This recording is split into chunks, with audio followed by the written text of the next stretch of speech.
अपनी लंबी कविता देह और पुरातत्ववेत्ता के लिए चर्चित कवि शरद कोकास की लंबी कविता पुरातत्ववेत्ता सन 2005 में सबसे पहले पहल पुस्तिका के अंतर्गत प्रकाशित हुई थी। इस चर्चित कविता का शरद कोकास ने पाठ किया है और इसे 27 भागों में विभक्त किया है। लीजिए शरद कोकास से सुनिए उनकी लंबी कविता पुरातत्ववेत्ता से यह एक अंश। लंबी कविता पुरातत्ववेत्ता का यह भाग 12। इस 12वें भाग में एरोग्राफी का जिक्र है। आवश्यक नहीं कि जमीन के नीचे क्या छुपा हुआ है, इसे जानने के लिए पुरातत्ववेत्ता जमीन की सतह से नीचे उतरे। कभी कभी पंछियों की तरह आसमान में उड़ते हुए भी वे देख लेते हैं कि जमीन के नीचे क्या हो सकता है। जैसे कि जंगलों में जहां हरे और घनेरे पेड़ नजर आते हैं, उनकी जड़ें बहुत नीचे तक रहती हैं। लेकिन कभी कभी कुछ ऐसे पेड़ भी नजर आते हैं जिनके पत्ते पीले होते हैं, जिन्हें देखकर लगता है कि शायद इन्हें ठीक से खुराक नहीं मिल रही हो। एक अंदाज लगाते हैं पुरातत्ववेत्ता की संभव है इसके नीचे कोई बस्ती हो।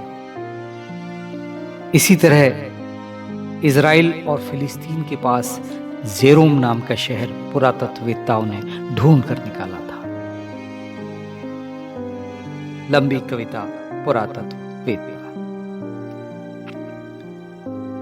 समुद्र से निकलते हैं पुरातत्ववेत्ता, आकाश पक्षी की तरह उड़ते हैं हवाओं में लोहे के पंख लिए।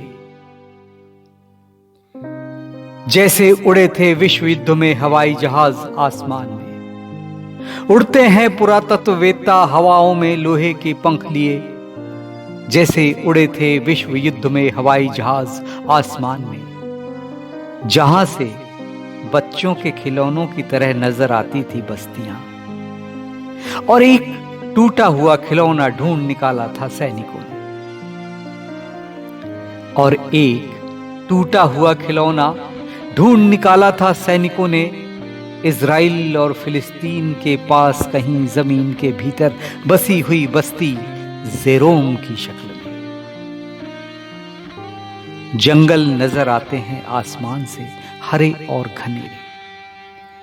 जंगल नजर आते हैं आसमान से हरे और घनेरे। हरियाली में उतरती है पुरातत्ववेत्ताओं की नजर, फिर जड़ों तक पहुंचती है और समा जाती है पृथ्वी की गहराइयों में। वहीं अटक जाती है उनकी नजर उन पेड़ों पर जिनके पत्ते इस कदर पीले जैसे बीमार हों किसी जिगर की बीमारी से। जिनके पत्ते इस कदर पीले जैसे बीमार हों किसी जिगर की बीमारी से, और मयस्सर नहीं हो उन्हें सही सही खुराक। हाँ, यही तो है बायस। हाँ, यही तो है बायस कि इनके ठीक नीचे बसी है एक उजड़ी हुई बस्ती, जो अपनी खत्म होती सांसों में भेज रही है संदेश। जड़ों से तनों में, तनों से शाखों में, और शाखाओं से पत्तों में, जो भेज रही है एक संदेश जो उसके भेजे हुए पोस्ट कार्ड की तरह पीले हैं। जो उसके भेजे हुए पोस्ट कार्ड की तरह पीले हैं। आकाश में मंडराते फरिश्ते नहीं हैं पुरातत्ववेत्ता। आकाश में मंडराते फरिश्ते नहीं हैं पुरातत्ववेत्ता, जो उन खतों में लिखे दुख नहीं पढ़ सके। वे जमीन पर उतरते हैं। वे जमीन पर उतरते हैं जैसे यथार्थ में उतरते हैं।